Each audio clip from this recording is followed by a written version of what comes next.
সবাইকে বাধ্যতামূলক স্যার ডাকতে হইতো। আপনারা জানেন তো, আপনারা মিডিয়াতে আছেন না, 5ই আগস্টের পরের থেকে এটা শেষ। এখন হলো আমরা পুরুষ অফিসার জনাব অথবা মিস্টার এবং মেল ফিমেল অফিসারকে মিস অথবা আমরা ইংরেজিতে বলি যে এমএস, ম্যাডামও অনেকে লিখতে পারে, কোনো অসুবিধা নেই। এইগুলো তো রাষ্ট্রীয় ভাবেই করা হয়েছিল। আপনার প্রশ্নটা খুবই ভ্যালিড। স্যার ডাকা আমি মনে করি বিদেশে প্রেসিডেন্টকেও স্যার ডাকে না, ভাইস চ্যান্সেলরকেও স্যার ডাকে না, বাই নেম ডাকে। আমাদের দেশে তো নেমের কালচার নাই। আমরা ভাই তো ডাকতেই পারি। আমাকে যদি এসে কেউ ভাই বলে, আই নেভার মাইন্ড, সেক্রেটারি। আর এসিল্যান্ড ডিসি ইউনো মাসে যারা কাজ করে তারা তো আপনার সমাজের অংশ, তারা আসলে ভাই বোন। বোন এখন বেশি, মাঠে বোন অফিসার বেশি। ইউনো দেখেন, এসিল্যান্ড দেখেন, ডিসি দেখেন, মহিলা প্রচুর পাবেন এবং they are doing good, they are doing well. আমার মনে হয় স্যার ডাকাটা ইস্যুটা আপনারা নিজে থেকে প্র্যাকটিস করেন। আমরা উপদের থেকে সরাসরি তো চিঠি না, যখন যে কনফারেন্স থাকে আমরা কিন্তু বলি স্যার সহ আমরা যে ডিভিশন, ডিস্ট্রিক্ট, উপজেলা কয়েকটা করে আসলাম, এই মেসেজ কিন্তু দেওয়া হয়েছে। মেন্টালি তারা এখন প্রস্তুত যে ভাই ডাকা মানে অসম্মান করা না, ভাই ডাকা মানে হলো আপন হওয়া।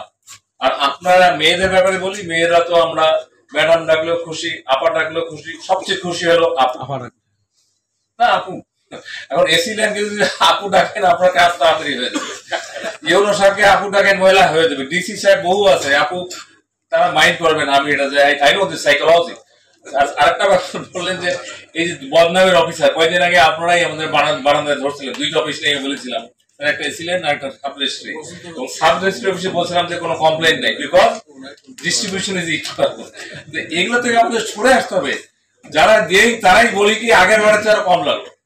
এখন এইরকম কথা যদি আমরা বলি, এখান থেকে সরে আসবে। আপনারা শুনুন, আমি 2-1 জায়গায় বলছিলাম ঘুষ চাইলে দরজা বন্ধ করে দেন, তারপরে দরজা বন্ধ করে তার যা দেওয়ার দিয়ে দেন। আমি পাবলিক মিটিং এর বেশি বলতে চাই না। শুরু করেন, তারা তো আমাদের সমাজের অংশ, কেউ তো কিং না। Thank you very much.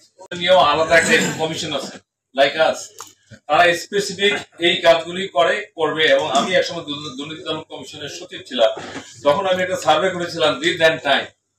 তখনই উইদিন দি কমিশন 13% লোক করার ছিল যারা দুর্নীতি দূর করবে, 13%। আমরা এখন এফবিআই এই পার্সেন্ট নিয়ে যেহেতু আমি নাই, বলার সুযোগ নেই। তবে এই কাজটা তাদের এখতিয়ার।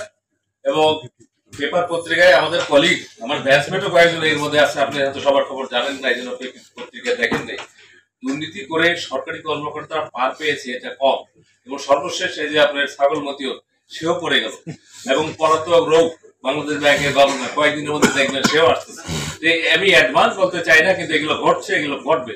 এবং আমরা আপনারা কেউই এটার পক্ষে